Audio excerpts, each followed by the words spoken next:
कान। क्या पढ़ेंगे? कान। ज्ञान इंद्रिय 5 होती है, जिसमें से हम लोग आँख पढ़ लिए। क्या पढ़ लिए? आँख। अब पढ़ेंगे कान। कान, कान की संरचना है। कान को हम 3 भागों में बांटते हैं। कितने भागों में? 3। पहला होता है बाह्य कान। क्या होता है?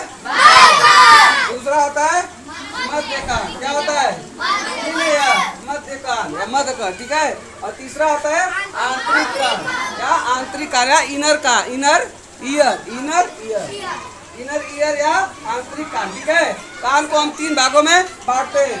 यहाँ तक ये जो है बाहरी कान है, बाह्य कान है। यहाँ से यहाँ तक बीच का कान है, और ये वाला यहाँ से यहाँ तक क्या है? आंतरिक कान है। क्या है? आंतरिक, अंदर का कान है। कान को हम 3 भागों में, पहला बाहरी वाला पढ़ेंगे। तो बाहरी वाला भाग जो ये वाला भाग है, बाहरी है ये वाला भाग है, जो एक पन्ने की जैसा ये वाला, देखो ये वाला भाग है ना सबके। इसी में लड़कियां क्या करती है? सब गाना पहनती है, सब छिदवा के झुमका बाली क्या क्या पहनती है सब, ठीक है। तो इसको क्या बोलते हैं? कर्ण पल्लव। क्या बोलते हैं? कर्ण पल्लव। क्या बोलते हैं? इंग्लिश में बोलते हैं पिन्ना। क्या बोलते हैं? पिन्ना। ये होता है पिन्ना। इसका वैसे तो ऐसा कोई काम नहीं है। इसका कोई काम है? नहीं काम है, लेकिन एक काम इसका होता है। क्या करता है कि आवाज जो आती है ना, आवाज उसको गोलियाता है। क्या करता है? इकट्ठा करता है, और इकट्ठा कर इधर से आवाज सब आएगी। आवाज क्या आएगी? आएगी। इसको इकट्ठा करके किसी नली में देता है। किसमें देता है? नली में। तो इसका ये पिन्ना जो होता है, आवाज जो दूर से आती है, इसको इकट्ठा कर कहाँ देता है? नली में। कहाँ देता है? नली में। नली में भेजता है, ठीक है। तो पिन्ना का यही कार्य है, ठीक है। इसके सिवा कोई कार्य नहीं है। लड़कियों में कार्य है कि लड़कियां सब इसमें गाना पहनती हैं। लड़कियां क्या करती है? गाना पहनती है। तो पिन्ना का काम क्या है? आवाज को इकट्ठा करके कहाँ भेजता है? नली में। कहाँ भेजता है? और नली के रास्ते से ये कहाँ जाती है? आवाज कहाँ जाती है? पर्दा पे, एयर ड्रम पे। कहाँ जाती है? हमारे कान में एक क्या होता है? पर्दा होता है। जैसे ढोलक देखे हो ना, ढोलक, ढोलक देखे हो ना, जो बैंड बजाते हैं सब देखे हो ना, उसके ऊपर एक पर्दा रहता है ना, उसी को ऐसे दबाते डम डम बजाते हैं तो बजता है। तो ऐसे हमारे कान में जो होता है एक पर्दा होता है। क्या होता है? पर्दा। उसको हम बोलते हैं ईयर ड्रम। क्या बोलते हैं? हिंदी में बोलते हैं कान का पर्दा। उसी पर्दे पे इधर से जो आवाज जाता है, जो भी आवाज जाती है, वो कहाँ टकराती है? पर्दे पे। कहाँ टकराती है? पर्दे पे। जब पर्दे पे टकराती है तो पर्दा क्या होता है? हिलता है। पर्दा क्या होता है? कंपन करता है। क्या करता है? कंपन। जब पर्दा कंपन करता है तो कंपन करता है तो वो क्या करता है कि जब जितना देर जो आवाज आएगी उतना क्या होगा? कंपन करेगा। क्या करेगा? कंपन करेगा। तो कंपन करने के बाद इसके पीछे 3 अस्थि होती है। 3 क्या होती है? हड्डी होती है। 3 हड्डी होती है। ये वाली यहाँ से देखो, यहाँ से यहाँ तक हड्डी, इसका नाम होता है मैलियस। क्या होता है? मैलियस। क्या होता है? ये वाली यहाँ से यहाँ तक क्या होता है? इनकस। और ये जो छोटी वाली क्या होते हैं? 3 प्रकार की हड्डी होती है। 3 प्रकार की हड्डी होती है। कान के पर्दा से सटा हुआ 3 प्रकार की हड्डी होती है। कान के पास जो होती है पहली होती है, क्या होती है? मेलियस। क्या होती है? उसके बगल में क्या होती है? इनिकस। क्या होती है? इनिकस। और उसके सबसे लास्ट में क्या होती है? तो हमारे शरीर की सबसे छोटी हड्डी कौन सी है? स्टेपी, जिसको क्या बोलते हैं? कान की हड्डी। क्या बोलते हैं? कान की। यही स्टेपी कौन है? यही स्टेपी हड्डी है, हमारे कान में होती है, ठीक है। जब इसका हड्डी का काम क्या होता है? जब ये हवा इस पे आती है, साउंड आता है ना, तो पर्दा क्या होता है? हिलने लगता है। क्या होता है? हिलने, कंपन करने लगता है। जब पर्दा कंपन करता है तो हड्डियां भी कंपन करने लगती है। क्या करती हैं? हड्डियां भी कंपन करती है। तो हड्डियों भी कंपन करती है। हड्डियां का काम क्या है? पर्दा इतना तेजी से हिलता है तो हड्डियां और तेजी से हिलने लगती है। कंपन की गति को हड्डियां क्या करती है? बढ़ाती है। कंपन की गति को हड्डियां क्या करती है? बढ़ा देती है। अगर ये जो एक कान का पर्दा ऐसे ऐसे हिल रहा है धीरे धीरे, तो हड्डियां क्या करेंगी? थोड़ा उसे स्पीड में हिलने लगेगी। तो कंपन की गति क्या करती है? बढ़ा देती है। अगर इधर से कोई ध्वनि आ रही है, पर्दा पे टकराई, तो पर्दा उसको हिला दिया, इतना हिला, हड्डियां उसको क्या करेंगी? और बेसी से हिला लेंगी। जैसे देखियो, घर पे देखो ट्यूबवेल चलता है तो एक बड़ा पुली रहता है, उसके बाद छोटा पुली रहता है। तो छोटा पुली से बड़ा बजाएगा तो छोटा पुली एक बार घूमेगा तो बड़ा पुली एक बार घूमेगा तो छोटा पुली 10 बार घूम जाता है, तो गति को बढ़ा देता है ना। वैसे ये क्या, ये पर्दा हिलेगा तो ये हिलेगा, ये हिलेगा तो ये हिलेगा, और ये हिलेगा तो ये छोटा वाला और तेजी से हिलने लगता है। क्या करता है? तेजी से हिलना। तो ये आवाज़ नहीं बनाते, ये केवल क्या करते? वाइब्रेशन करते। क्या कर? वाइब्रेट करते। ठीक है, आवाज़ यहाँ से नली से पर्दा पे पर्दा हिला तो ये सब हड्डियाँ तीनों हिले। हड्डियाँ कौन? उससे तेज गति में, उससे तेजी से हिलती है, तेजी से हिलती है। ये जो भाग है इसमें क्या होता है? पानी भरा होता है, द्रव भरा होता है। क्या भरा होता है? द्रव। पानी भरा होता है। क्या होता है? द्रव। अब बताओ, अगर हवा में हम हाथ ऐसे हिला रहे हैं तो हिल रहा है? ज़्यादा ऊर्जा लग रही है? नहीं। अगर इसी को हम पानी में हिलाएंगे तो ज़्यादा शक्ति लगानी पड़ेगी ना, जल्दी नहीं हिलेगा ना। अगर हाथ को हम ऐसे हवा में हिला रहे हैं तो देखो आराम से हिल रहा है। इसी हथवा को अगर पानी में डाल के ऐसे हिलाएंगे तो ज़्यादा जोर लगाना पड़ेगा। तो इसीलिए जब तक हवा में हिलता है तो ये ड्रम अच्छा से हिलता है, लेकिन अब पानी में, इसमें पानी है तो इसमें हिलने के लिए ज़्यादा स्पीड चाहिए। तो स्पीड कौन बढ़ाता है? ये सब हड्डियाँ बढ़ा देती हैं। स्पीड बढ़ाएंगे तभी नहीं हिलेगा, नहीं कम पावर रहेगा तो पानी में हिल ही नहीं पाएगा। तो इसलिए अगर इसमें हिलने के लिए ज़्यादा कंपन चाहिए तो उसको कौन बढ़ाता है? ये हड्डियाँ। ये तीनों हड्डियाँ क्या करती हैं? बढ़ा देती है। अब बढ़ा देती है तो अब ध्वनि जो होती है इसमें तेज़ी से हिलने लगती है। और जब तेज़ी से हिलती है तो क्या बनता है? वहाँ पे साउंड बनता है। कहाँ बनता है साउंड? कहाँ बनता है? आंतरिक कान में बनता है। कहाँ बनता है? आंतरिक कान में। अब यहाँ पे साउंड बनता है। अब यहाँ पे साउंड बनता है तो यहाँ पे तंत्रिकाएँ होती है। क्या होती है? और उस साउंड को कहाँ भेज देती हैं? इसको क्या करता है? वो विद्युत करंट में बदलता है और कहाँ भेज देता है? मस्तिष्क में जाता है। मस्तिष्क में जाएगा, प्रमज में लगा, अरे कौन है गाली दे रहा है कि हमको बड़ाई कर रहा है। ठीक है, तो इस तरह से ध्वनि छिनाई देती है। यहाँ हमारे कोई बोला कड़ आवाज़ को गोलियाँ देगी और कहाँ भेजेगी? पर्दा पे। पर्दा धीरे से हिलेगा तो हड्डियाँ और तेजी से हिलेंगी और इसमें हिला देंगे और यहाँ हिलेगी तो यहाँ कर जाएगा ध्वनि बनेगी। वो ध्वनि कहाँ चल जाएगी? मस्तिष्क में। मस्तिष्क में जाएगी तो हमको समझ में आता है क्या कोई बोल रहा है, क्या गाली दे रहा है कि हमारी बड़ाई कर रहा है। ठीक है, ठीक है। तो ये हो गया कान के भाग। कान को 3 भागों में बांटा जाता है। बाहरी भाग, बाह्य कान, मध्य कान और आंतरिक कान, 3 प्रकार के। ठीक है, कान के 3 होते हैं। पहला होता है जो ये लंबा वाला फैला हुआ भाग, इसको क्या बोलते हैं? पिन्ना। क्या बोलते हैं? पिन्ना। हिंदी में क्या बोलते हैं? कर्णपल्ला। क्या बोलते हैं? कर्णपल्ला। ठीक है, एक नली होती है जिसको क्या बोलते हैं? Ear canal. क्या बोलते हैं? Ear canal. ठीक है, इसमें से क्या होती है? आवाज आती है और ध्वनि पर्दे में जाती है। इसके लास्ट सिरे पे एक पर्दा बना होता है जिसको बोलते हैं कान का पर्दा या ईयर ड्रम। इसमें ध्वनि टकराती है तो पर्दा क्या होता है? हिलता है। क्या होता है? हिलता है, कंपन करता है। जब पर्दा कंपन करता है तो उसके पीछे तीन हड्डियां बनी होती है, मेलियस, इंकस और स्टेपनी। ये और तेजी से कंपन करती है और तेजी से कंपन करते थे। पानी इसमें भरा होता है, पानी में और तेजी से कंपन होने लगता है।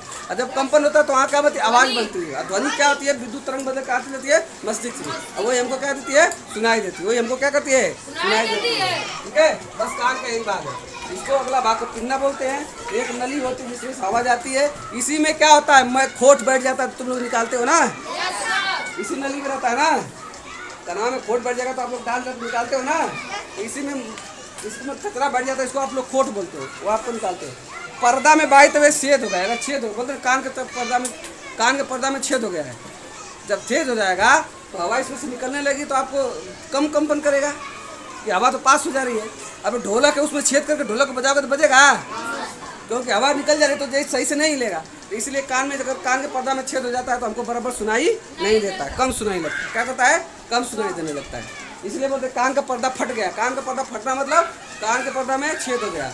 अब छेद हो गया तो अच्छे से कंपन नहीं करेगा, और अच्छे से कंपन नहीं करेगा तो हमको अच्छे से सुनाई नहीं देगा। ठीक है, हो गया। ये तो हो गया कान। 3 हड्डियाँ होती है, क्या करती हैं? कंपन को बढ़ा देती है। कंपन को क्या करती है? बढ़ा देती है। ये जो स्टेपनी होती है ना, इस पर ठक ठक ठक ठक लड़ती है, टकराती है, और इस पर लड़ती है तो इसको भी कंपन वाइब्रेट कर देती है। वाइब्रेट करती है तो पानी में भी ऐसे जैसे वाइब्रेट होने लगता है, फिर वहाँ क्या होती है? आवाज़ बन जाती है और वही साउंड कहा जाता है मस्तिष्क में जाता है। ठीक है, ये हो गया कान, ये हो गया कान। आगे देखेंगे, बना दिया ना, आगे देखेंगे। अगला क्या है? नाक। नाक देख लेते हैं, क्या देख लेते हैं? नाक। नाक हमारा ऐसे कोई आदमी बना गया। Yes sir. ठीक है, ये नाक है। ये क्या है? इसका नाक है। नाक जो होता है इसमें आगे 2 छेद होता है। ठीक है, आगे 2 क्या होता है? छिद्र होता है और बीच में क्या होती है, परत होती है। बीच में क्या होती है, परत होती है। तो नाक में 2 छेद होता है, यहाँ पे नाक का छिद्र होता है, अग्र छिद्र होता है, इसमें 2 होती है। नाक का मुख्य काम क्या होता है, सांस लेता है। नाक सांस भी लेता है ना, हवा को अंदर जाने का रास्ता कौन देता है, नाक। कौन देता है, नाक। और दूसरा काम क्या होता है, गंध, गंध पता करता है, सूंघने का काम करता है, ठीक है। तो नाक का जो भाग होता है इसमें छोटे छोटे क्या होते हैं, रोवे होते हैं। क्या होते हैं, रोवे होते हैं। क्या होते हैं, रोवे होते हैं। रोवे क्या करते हैं, बाहर के जो पदार्थ होते हैं, बाहर के जो गंदगी होती है उसको अंदर आने से रोकता है। नाक में एक ग्रंथियाँ होती है, बहुत सारी यहाँ पे ग्रंथियाँ होती है। नहीं, नाक में ग्रंथियाँ होती है। ग्रंथियों का काम होता है कि श्लेष्मा निकालते हैं। क्या निकालते हैं, श्लेष्मा। श्लेष्मा जिसको तुम लोग नेटा बोलते हो जी, वो क्या है, एक प्रकार का श्लेष्मा है। श्लेष्मा क्या करता है, जो बाल होते हैं ना उसको चिपचिपा बना देता है। कैसा बना देता है, चिपचिपा। और जब चिपचिपा रहेगा कोई चीज जाएगा तो चिपक जाएगा, चिपक जाएगा ना। तो हमारे नाक के अंदर चिपचिपा रहता है। जब भी धूल कण जाते हैं तो नाक में क्या होते हैं, चिपक जाते हैं, अंदर जा नहीं पाते। इसलिए बोला गया है कि सांस लेना चाहिए तो नाक से लेना चाहिए। मुंह में कोई है नहीं, मुंह में सब कर्बल सब चला जाएगा, लेकिन नाक में जाओगे तो नाक में रोए होते हैं, चिपचिपे होते हैं। अगर खरपतवार कोई धूल कर जाएगा तो उसको क्या कर लेंगे, चिपका लेंगे, अंदर जाने नहीं देंगे, अंदर जाने नहीं देंगे, ठीक है। तो ये सब क्या करते हैं, रोकते हैं। नाक आके यहाँ पे मिला होता है, नाक यहाँ पे आके मिला होता है। कान जो होता है, कान में एक छेद होता है, भूला गया हम बताना। कान में एक क्या होता है, नली होती है, छेद होता है, वो आके यहाँ मिला होता है। कहाँ होता है, यहाँ पे गर्दन के पास मिली होती है। जो आपका कान है, कान में एक छेद होता है, वो कहाँ के मिला होता है, गर्दन में। क्यों कान में छेद होता है, क्योंकि जब जोर से आवाज आएगी तो कान का पर्दा फट जाएगा, फट जाएगा ना। अगर मान लीजिए कोई बम फट गया, बम फट गया तो उसका जो आवाज धन ज़्यादा है, अब पर्दा की औकात कितना है, बजाएगा, फट जाएगा। तो उसके लिए भगवान ने, नेचर ने बना दिया है कि भाई इधर से ज़्यादा प्रेशर आ रहा है, उतना प्रेशर पीछे से भी दे देंगे तो नहीं फटेगा। अगर कोई इधर से धक्का दे रहा है और पीछे से भी कोई उतना धक्का देगा तो नहीं फटेगा, नहीं तो एक ही तरफ से धक्का देगा तो फट जाएगा। तो उसके लिए क्या होता है कि जब कोई बम को तेज आवाज़ होती है ना, तो आप जैसे बोलो तो आपका ऐसे मुँह खुल जाता है, खुल जाता है ना, खुलता है। कोई धमाका जोर से हुआ तो आपका मुँह खुलेगा, खुलता है ना। मुंह क्यों खुलता है, अगर मुंह खुलेगा तो इधर से भी आवाज आएगी और साथ में मुंह से भी जाएगी। तो इधर की आवाज इधर मारेगी, तब तक इधर की आवाज आकर उसको रोक लेगी, ठीक है। अरे इधर से मुंह से जाएगी हवा, ऐसे ऐसे ना, ऐसे कान से जाएगी, यहाँ पे जाए पर्दा के पास, तो इधर से भी एक आवाज आके यहाँ पे रोक ली, इधर से धक्का मारा इसको रोक लिया, इसलिए पर्दा फटता नहीं है। एक छेद क्यों रहता है कि ज्यादा प्रेशर बनेगा तो पर्दा को फटने नहीं देता है। कभी भी आप ध्यान दो, कुछ अजीब कुछ जोर से आवाज होती है तो आपको मुँह खुल जाता है। खुलने का मतलब कि मुंह से भी एक हवा जाएगी, जो हवा आ रही है, जो प्रकाश ध्वनि आ रही है, इधर से भी जाएगी और इधर से जाएगी, तो पर्दा को फटने से रोक देती है, ठीक है। नाक में जो श्लेष्मा होता है, ग्रंथियाँ होती है, श्लेष्मा निकालती है, जिससे क्या होता है कि जो गंदगी होती है, धूल कण होते हैं, अंदर नहीं जा पाते हैं। इसमें स्वाद, सुगंध का ग्रंथियाँ होती है। सूंघने वाली क्या होती है, ग्रंथियाँ होती है। सूंघने वाली क्या होती है, ग्रंथियाँ, जो सुगंध को बताती है। कभी कभी जो कोई ये श्लेष्मा जो होता है ग्रंथि के ऊपर चढ़ जाता है। जब श्लेष्मा जो होता है, जो जिसको आप तरल पदार्थ जैसे छीनी के फेंक देते हो, वो कभी कभी ग्रंथियों के ऊपर चढ़ जाता है। जैसे जुकाम हो गया, आपको क्या हो गया, जुकाम हो गया तो श्लेष्मा ज़्यादा हो गया, अब वो ग्रंथियों पे चढ़ जाएगा। अब ग्रंथियों पे चढ़ जाएगा तो आप सूंघ नहीं पाओगे, समझ ही नहीं आएगा। जब आपको जुकाम हो जाता है तो आप सुगंध नहीं ले पाते, क्यों, क्योंकि जो ग्रंथियाँ है उसके ऊपर क्या चढ़ गया, श्लेष्मा चढ़ गया, तो हम सूंघ ही नहीं पाते। इसलिए जुकाम उखाम हो जाता है तो हम अच्छे से हमको सुनाई कोई सूंघ नहीं पाते, ठीक है। इसके बाद बस इसमें नाक में कुछ नहीं। अगला देखेंगे जीभ, क्या देखेंगे, ये मनुष्य क्या जीभ है, क्या है, जीभ क्या काम करती है, जीभ का क्या करती है, तीखा है, मीठा है, खट्टा है, कड़वा कैसा है, क्या पता करती है, स्वाद का। जीभ क्या करती है, जीभ भी एक प्रकार की ज्ञानेंद्रिय है, स्वाद का पता लगता है, ठीक है। इसमें कितनी स्वाद कलिकाएं होती है, 10,000, लगभग 10,000, लगभग 10,000। इसके ऊपर लगभग कितनी स्वाद कलिकाएं होती हैं, कितनी होती है, 10,000। ये क्या करती है, स्वाद का पता लगाती है। तीखा, मीठा, काला, खट्टा जैसा है उसका पता लगाती है। स्वाद कलिकाएं बीच में नहीं होती है, कहाँ पे है, बीच में नहीं होती है, और किनारे किनारे आगे पीछे होती है, बीच में स्वाद कलिकाएं नहीं होती। कोई पूछ देगा जीभ में कहाँ पे स्वाद कलिकाएं नहीं होती है, बीच में, जीभ के बीच में स्वाद कलिकाएं नहीं होती है। कभी कभी देखो आप चाय पीते हो स्वाद कलिकाएं जल जाती है, जल जाती है ना, खूब गरम गरम पी लोगे तो जल जाएंगी, और जल जाएंगी तो मर जाएंगी सब। इसके बाद आप कुछ खाते हो तो पता नहीं चलता है कैसा है, स्वाद नहीं पता चलता, लगा कैसा लगता है। क्यों ऐसा होता है? क्योंकि स्वाद कलिकाएं सब मर जाती हैं, तो आप स्वाद का पता ही नहीं कर पाओगे। फिर 2-3 दिन बाद फिर अपने से वो आ जाती है, नहीं आ जाती, ठीक है? तो फिर आपको पता चलने लगता है। कभी कभी आप गरम खुद चाय पी लो तो यहाँ का सब स्वाद कलिकाएं क्या जल जाएंगे, उसमें का ब्लड खत्म, जल जाएंगी। इसके बाद आप कुछ खाओगे तो आपको पता नहीं चलेगा कि खाए कि नहीं खाए, ठीक है? तो फिर 1-2-3 दिन बाद क्या होता है कि आ जाती है, फिर पता लगता है। अब देखो जीभ जो होती है स्वाद का पता लगा, जीभ का कौन सा भाग किस भाग का पता लगाता है, ठीक है? ये पता करेंगे। देखो यहाँ ये जीभ है, आगे का भाग कौन पता करता है? आगे का भाग मीठा। जीभ के आगे वाला भाग क्या पता करता है? मीठा का पता कौन करता है? जब आगे का मीठा करेगा तो इसका मीठा का उल्टा क्या होता है? मीठा का उल्टा तीखा। आगे का भाग मीठा करेगा तो पीछे का भाग सिस्टम का, ठीक है? आगे वाला मीठा तो पीछे वाला तीखा। ये मीठा करता है, पीछे वाला क्या करता है? ये तीखा पता लगाता है, ठीक है? इसके बगल में एक होता है ऐसा, ये क्या ऐसा करता है? नमकीन। क्या पता करता है? नमकीन। नमक खाओगे, नमकीन खाओगे तो इसका पता लगेगा। और इसके बीच में यहाँ पे खट्टा क्या करता है? अरे तीखा कड़वा यही हो गया जी, तीखा या कड़वा। ये किनारे वाला भाग क्या होता है? बीच में कोई स्वाद नहीं, बीच में कोई स्वाद नहीं, बीच में कोई स्वाद नहीं। कोई पूछेगा कि जीभ का अगला भाग किस स्वाद का पता लगाता है? आगे मीठा, पीछे तीखा या कड़वा, तीखा या कड़वा। किनारे पे पीछे के किनारे खट्टा, पास में किनारे क्या होगा? खट्टा। इधर भी खट्टा, इधर भी खट्टा। आगे से किनारे नमकीन, खारा या नमकीन, खारा या नमकीन। ये लोग खारा पता करते नमकीन का, ये आगे वाला मीठा। इसलिए देखो, इसलिए कोई भी अगर मिर्चा खा गया, कोई बच्चा है अगर गलती से क्या खाया? मिर्चा खा गया, तो तुरंत खाने के बाद उसको नहीं पता चलता है। पहले तो आप मिर्चा दोगे तो खाएगा, और खाने के बाद जब 1 मिनट होगा तब करेगा, अरे वाह लगेगा चिल्लाने। तो क्यों? क्योंकि स्वाद कलिकाएं तीखा पता करनी कहाँ है? पीछे। कहाँ है? पीछे। तो तुरंत तो पता नहीं करेगी, तुरंत पता करेगी जब यहाँ खाओगे, इसको लपेटते जब आपका मिर्चा यहाँ पहुँचेगा तब ना पता चलेगा। इसलिए पहले आप मिर्चा खा लोगे। अभी देखो नमकीन खाओ या चोखा बना के खाओ तो उसमें मिर्चा कटा रहता है ना, आप पहले तो काजू खा जाओगे। खाने के बाद जब यहाँ पहुँचेगा तब आपका कनवा परपराने लगेगा, चिल्लाने, पानी चिल्लाने लगेगा, ठीक है? तो कहने का मतलब है, ध्यान रखो, जीभ में आगे क्या पता करता है? मीठा। आगे क्या करता है? मीठा।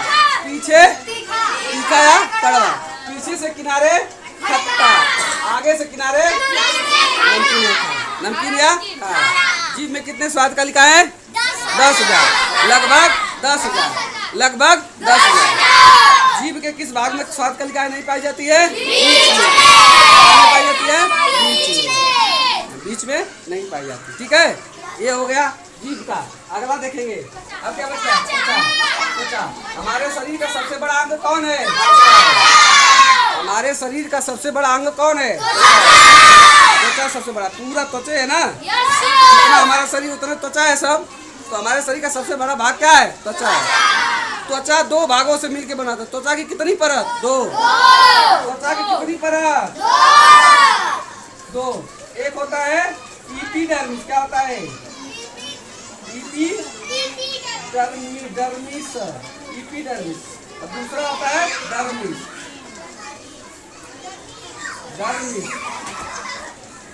एपिडर्मिस और डर्मिस, 2 परत। त्वचा की कितनी परत? 2। हमारे त्वचा की कितनी परत? 2। पहली होती है डर्मिस, दूसरी होती है, पहली होती है एपिडर्मिस और दूसरा डर्मिस। दूसरा क्या होती है? डर्मिस। एपिडर्मिस जो होती है सबसे ऊपरी होती है। हमारे स्किन की जो ऊपरी परत होती है इसको क्या बोलते हैं? एपिडर्मिस। क्या बोलते हैं? एपिडर्मिस। इसमें ब्लड नहीं पाया, इसमें खून नहीं पाया, खून नहीं पाया। कभी कभी देखो छिला जाता है लेकिन उज्जर हो जाता है लेकिन ब्लड नहीं निकलता। देखिए हो, कभी आपको जैसे छिला जाएगा लेकिन ब्लड नहीं वाइट हो जाता है, देखे हो ना। तो आपकी कौन सी परत छल जाती है? ऊपरी परत, इपीडर्मिस। इपीडर्मिस अगर आपकी छिल जाएगी तो आपको ब्लड नहीं बहेगा। इपीडर्मिस में क्या पाया जाता है? इपीडर्मिस में मेलानिन नामक एक पदार्थ पाया जाता है। क्या? मेलानिन नामक पदार्थ पाया जाता है। मेलानिन नामक पदार्थ क्या होता है? ये काला होता है। कैसा होता है? काला। जो लोग एकदम काले होते हैं उसमें मेलानिन सबसे ज्यादा होता है। काला रंग डिसाइड क्या होता है? जो करिया एकदम है उसमें मेलानिन की मात्रा क्या है? सबसे ज्यादा है। मेलानिन जिसमें ज्यादा रहेगी वो क्या रहेगा? काला रहेगा। ये मेलानिन कहाँ पाया जाता है? इपीडर्मिस में। कहाँ पाया जाता है? इपीडर्मिस। इसका काम क्या होता है? ये ब्लड का स्किन कैंसर से बचाता है। किससे? स्किन कैंसर से। जब सूर्य की प्रकाश आएगा ना, पराबैंगनीकरण जो ओजोन परत वो रोक लेती है। अगर ओजोन परत पराबैंगनी किरणों को नहीं रोकती तो जो गोरे लोग हैं, क्या कौन लोग हैं? गोरे लोग। गोरे लोग में मेलानिन कम मात्रा में पाया जाता है। गोरे लोग में मेलानिन क्या पाया जाता है? कम मात्रा में। अगर गोरे लोग सब मर जाएंगे, सबको स्किन कैंसर हो जाएगा। सबको क्या हो जाएगा? Skin cancer. और जो काले लोग रहेंगे उन लोगों को नहीं हो पाएगा, क्योंकि वो अवशोषित कर लेगा। तो इसलिए देखो, कभी कभी देखो तुम लोग कि जब अब आप सही हो, जब लगातार धूप में काम करते हो तो आप काले हो जाते हो। लगातार धूप में काम करते हो क्या हो जाते हो? काले क्यों हो जाते हो? क्योंकि ये मेलानिन जब धूप लगता है तो मेलानिन इकट्ठा हो जाता है। मेलानिन क्या हो जाता है? इकट्ठा हो जाता है। आपके परत पे पूरा जमा हो जाएगा तो आप क्या हो जाते हो? काले हो जाते हो। क्या हो जाते हो? काले हो जाते हो। और जब आप ज़्यादा दिन तक आप छाँव में रहोगे, धूप में नहीं जाओगे तो आप गोरे हो जाते हो। क्यों? क्योंकि मेलानिन जब कम हो जाता है, क्या हो जाता है? कम हो जाता है। तो आप क्या हो जाते हो? गोरे हो जाते हो। कभी कभी देखो कोई लड़की है, सांवली है, अगर उसकी शादी हो गई, अपने ससुराल में गई, वहाँ बाहर तो निकलना नहीं होता है तो एकदम गोरी हो जाती है। क्यों? क्योंकि धूप में नहीं जाएगी तो उसके जो स्किन है उसमें मेलानिन की मात्रा क्या हो जाएगी? कम हो जाती है।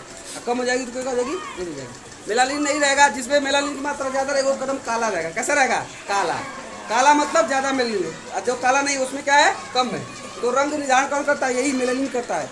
जिस लड़की लड़का में मेलानिन रहेगा वो काला रहेगा, और जिसमें कम रहेगा वो क्या रहेगा? गोरा रहेगा। क्या रहेगा? गोरा रहेगा। मेलानिन काम क्या होता है? सूर्य से आने वाली हानिकारक किरणों को सोख लेता है। सूर्य से आने वाले हानिकारक किरणों को सोख लेता है। अगर ओजोन परत नहीं रहता, ओजोन परत है वो सूर्य से आने वाले हानिकारक किरणों को शोषित कर लेता है। अगर मान लीजिए कि ओजोन परत खत्म हो गया तो जितने गोरे लोग सबको क्या हो जाएगा? स्किन कैंसर में। क्या हो जाएगा? Skin cancer. जो काले लोग हैं वो बच जाएंगे। काले लोग क्या हो जाएंगे? बच जाएंगे। काले लोग को कुछ नहीं होगा, गोरे लोग को इस कैंसर हो जाएगा, मर जाएंगे सब। ठीक है? स्किन आपका खराब हो जाएगा, सड़ने लगे। ठीक है? इसके बाद इसमें जो इपीडर्मिस होता है, इसमें न तो खून पाया जाता है, न तो कोई बाल पाया जाता है, न कोई ग्रंथियां पाई जाती है, कुछ नहीं पाया जाता है। केवल क्या पाया जाता है? मेलानिन नामक के पदार्थ पाया जाता है जो रंग निर्धारण करता है कि आदमी गोरा होगा कि काला। मेलानिन ज़्यादा रहेगा तो आदमी कैसा होगा? काला। कम रहेगा तो क्या होगा? गोरा। कम रहेगा तो गोरा। ठीक है? दूसरी परत होती है डर्मिस। दूसरी परत होती है इस परत में क्या होता है? ब्लड पाया जाता है। इस परत में क्या पाया जाता है? ऊपर सबसे ऊपर ये होती है, उसके बाद डर्मिस होती है। डर्मिस में क्या पाया जाता है? ब्लड पाया जाता है। अगर ये परत कट जाएगी तो आपको ब्लड निकलने लगेगा। ये परत कट जाएगी तो क्या निकलेगा? ब्लड। दूसरा, इस परत से बाल निकले होते हैं। बाल जो होते हैं ना, हमारे बाल है ना, वो किस परत से निकले हुए? डर्मिस से। किसे? डर्मिस से। हमारे शरीर में बाल है ना बहुत जगह, तो ये कहाँ से निकले हुए? इस डर्मिस से निकले हुए। ठीक है? और हमारे शरीर में तेलीय ग्रंथियाँ होती, तैलीय ग्रंथि, तेलीय ग्रंथि वो क्या करती है? हमारे शरीर से तेल निकालती है। देखो, कभी कभी देखोगे तो आपके ऐसा लगेगा तेलौस हो गया आपका। देखो ना, चेहरा एकदम तेलौस हो जाता है ना। रात को सो के सुबह देखो उठो तो ऐसा करोगे तो चिपिक चिपिक करता है। अभी देखो चिपिक चिपिक कर रहा है ना। तो हमारे स्किन में एक ग्रंथि होती है जिसको तेलीय ग्रंथि बोलते हैं। क्या बोलते हैं? तेलीय ग्रंथि। ये क्या करती है? हल्का सा तेल निकालती है। क्या निकालती है? तेल। जैसे पसीना निकलता है वैसे क्या निकलता है? तेल, चिपचिपा तेल निकलता है। तो इस हमारे शरीर में क्या होती है? तेलीय ग्रंथियाँ होती है, यही पाई जाती है। तैलीय कहाँ पाई जाती है? डर्मिस में। इसके बाद श्वेत ग्रंथियाँ, जो जिससे पसीना निकलता है। पसीने की ग्रंथि कहाँ पाई जाती है? डर्मिस में। पसीने की ग्रंथि कहाँ पाई जाती है? पसीने की ग्रंथि भी क्या पाई जाती है? जिसे श्वेत ग्रंथियाँ बोलते हैं। क्या बोलते हैं? श्वेत ग्रंथि। तो डर्मिस में देखो खून पाया जाता है, ब्लड पाया जाता है, तंत्रिकाएं पाई जाती है। ठीक है? और क्या पाया जाता है? तेली ग्रंथियां पाई जाती है, पसीने की ग्रंथियां पाई जाती है। ये सब इसी में होती है। ठीक है? और तंत्रिकाएं होती है, मांसपेशियां होती है, सब किसमें होती है? डर्मिस में। हमारी त्वचा कितने परत होती है? 2 परत, इपीडर्मिस और डर्मिस। डर्मिस का काम करता है वो बाहरी परत होती है, इसमें कौन मेलानिन पदार्थ पाया जाता है, खून कुछ नहीं पाया जाता, बाल भी उसमें नहीं होते हैं, ना ग्रंथियाँ कोई नहीं होता है। इसको छिल जाने से ब्लड नहीं निकलता है, इसको छिल जाने से ब्लड नहीं निकलता है, ठीक है। अब देखो चमड़ा उद्योग जो होता है, चमड़ा उद्योग जहाँ पे सब बेल्ट वेल्ट बनता है ना, चमड़े से जूता चमड़ा बनता है ना, तो इपीडर्मिस का कोई काम नहीं, इपीडर्मिस का तो वो लोग क्या करते हैं, इपीडर्मिस को सड़ा के बाहर निकाल देते, सड़ जाता है, बचता है डर्मिस। तो डर्मिस से क्या बनता है, चपड़ा कमड़ा जूता चप्पल बेल्ट बैग सब बनता है, ठीक है। तो डर्मिस से तो पूछ देगा कि जूता चप्पल किस त्वचा के किस परत से बनता है, डर्मिस से। किससे बनता है, डर्मिस से। जूता चप्पल बेल्ट किससे बनता है, डर्मिस से बनता है, ठीक है, डर्मिस बनता है। त्वचा की दो परतें होती है, इपीडर्मिस और डर्मिस। डर्मिस जो होती है बाहरी परत होती है, डर्मिस क्या होती है, बाहरी परत होती है, और आंतरिक परत क्या नाम होता है, क्या नाम होता है, डर्मिस। क्या नाम होता है, डर्मिस। इसमें देखो बताया गया ना, देख लो यहाँ देखो, ये देखो बाल वाला है ना साहब, ये डर्मिस से निकले होते, कहाँ से, डर्मिस से। और ऊपर वाली इपीडर्मिस होती है जिसमें कौन मेलानिन पाया जाता है, ठीक है। श्वेत ग्रंथियाँ जो पसीना छोड़ते, श्वेत ग्रंथियाँ कहाँ पाई जाती है, डर्मिस में। श्वेत ग्रंथियाँ कहाँ पाई जाती है, डर्मिस में, जिसका काम क्या होता है, पसीना निकालती है। क्या निकालती है, पसीना। और इसके बाद तेल ग्रंथियाँ, तैलीय ग्रंथि होती है, वो कहाँ पाई जाती है, डर्मिस में। कहाँ पाई जाती है, डर्मिस में। उससे क्या निकलता है, तेल जैसा चिपचिपा निकलता है, इसलिए हमारी स्किन क्या ऑयली रहती है, स्किन जैसा। देखो कोई कोई होता है ना, ऐसा करेगा तो एकदम चिप करेगा, तेल जैसा लगेगा, ठीक है, तेलऊ। तो क्या होती है, तेल ग्रंथियाँ होती है, जिससे क्या होता है, हल्का हल्का तेल निकलता है, ठीक है। दो परत होती है, हो गया।